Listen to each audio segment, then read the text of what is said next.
This is the end, beautiful friend. I hate war movies.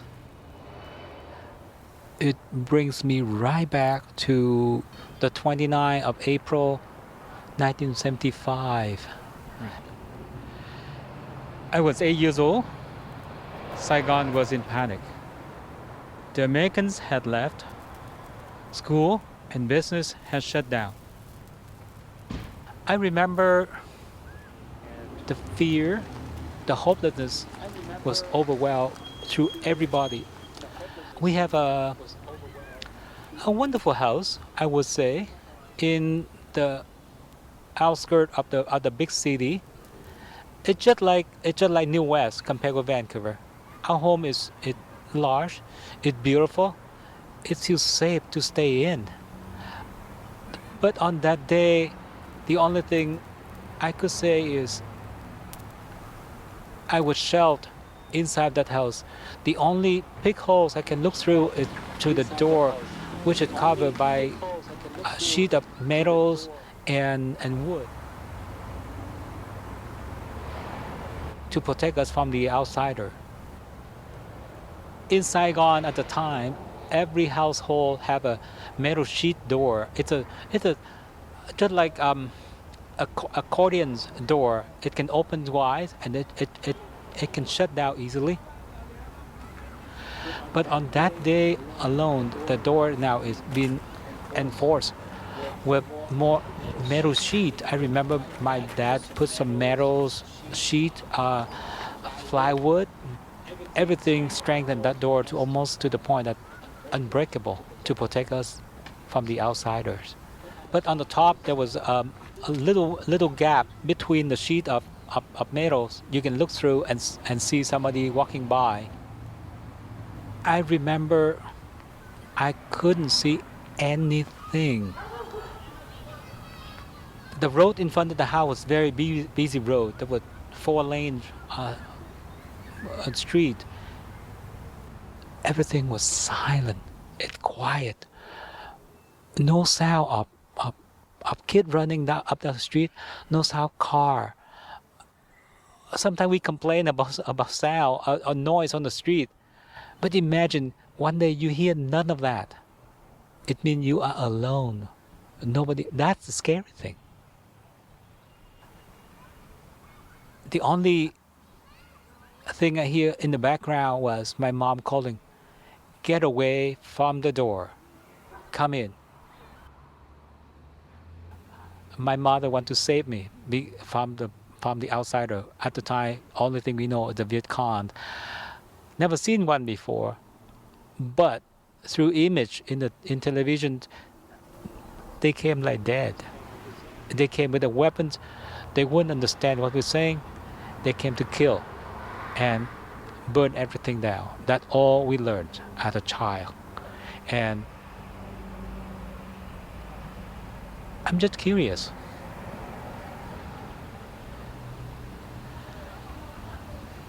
I want to know who coming. I want to know what they look like. I want to look into their eyes and tell them, please, passing by, nobody here, don't come in. We okay here, we safe here. Don't come in, leave us alone. That's what all I want as a kid. But the whole day, none. In those moments, you kind of learn that something bad, something sad gonna happen, but the waiting for it is the worst. Later in the afternoon, there were tanks. They were so loud. On those tanks are the true Viet Cong. Vividly, I could remember my mom said, get away from there. I couldn't, because for the first time I saw Viet Cong in my real eyes. True image, they much slimmer than us. Some of them are extremely skinny. They look like skeleton. That some of them are just so skinny. They dark with a sunburned skin. They wear green outfit, totally dark green outfit. They have a hat. I don't have a name for it. It's called mũ nồi. It looks like you have a pot over your head, and all their body covered with branches, with leaves. They camouflage themselves. They rather look at something that I never seen before, something unreal. Fascinating enough, that is, they look like Vietnamese. They don't look like Chinese. They don't look like Russians. They look like a lost brothers, a lost uncles to us. But now they came to complete their job as a victors, as the winners in the game, and they have the power all over us. That's scary. I remember we overheard that they will go to door and collect the people who involved with the older government. So we just hope that they miss. They missed my dad, but they didn't. They didn't. May the 7th, there was a troop of Viet Cong. They carry AK guns in the shoulder. They walk from door to door, and you can tell on the street was uncertain. People scream, "The Viet Cong is coming, run!" But where would we run for? I mean, we have no way to run, and I was angry. We did our best to hide, but we couldn't. Just play hide and seek. Now you got found.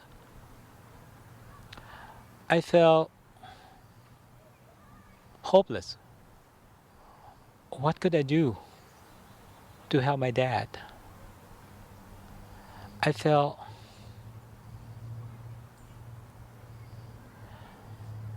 fear, because what would we do without him? What would they do to my dad? They would hurt him? They would kill him? If I remember, my dad looked a little pale. He looked a little disconnected. He kind of lost somewhere. My dad is the man who say so little to us. On that day, we opened the door. I mean, my dad opened the door. He's asked all of us to stay behind. He have a short talk with one of the Viet Cong. I came back. He took out one of his traveling bags. Mind you that my dad, the well-dressed man, but that day he didn't. He just picked up randomly and stuffed into that bag. And then he walked out. He still looked very disoriented, but he was able to sit down in the large couch in the living room, and looked to us. He said, "Kids, come here." So he threw his arm out, and we just jumped into it. I always the one who would jump first. I was closer to him, and all my brothers and sisters around, and he gave us a large, big hug. I remember clearly from his trembling voice.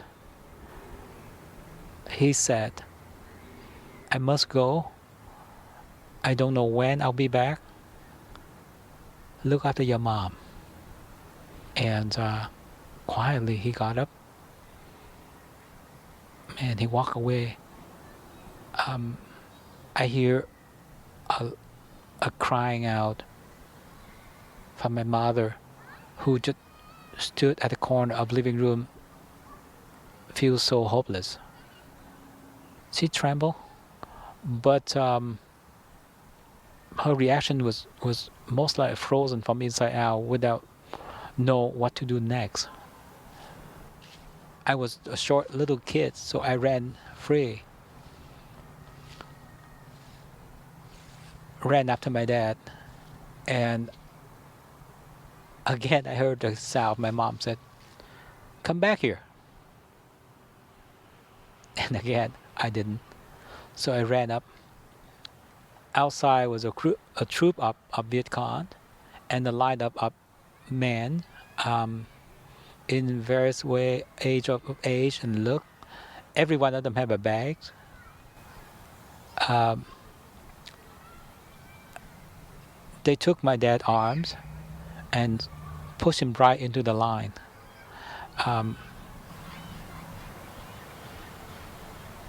My dad turned around, gave me the last look.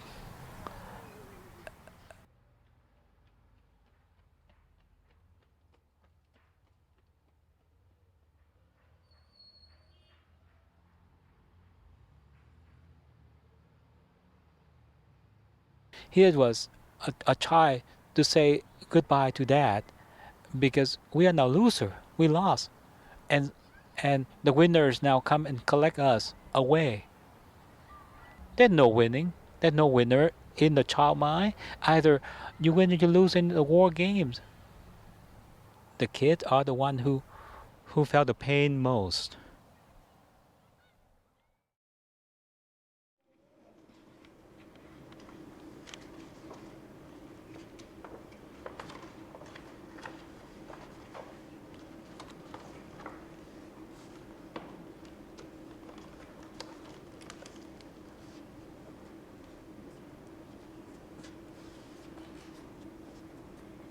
Giờ phút chia tay xa đoàn con thân yêu, người muốn chung sớm mau nên người đoàn kết yêu thương đùm bọc nhau mọi ngày và cố gắng vượt mọi khổ đau. Tình cha ban thuở thiết tha, bao la niềm yêu thương chan chứa. Lòng con mừng hát, chúng con luôn ca ngợi khen cha. Cha ơi, đường quê hương tươi đẹp quá. Ngày mai vạn lý, cha về người sẽ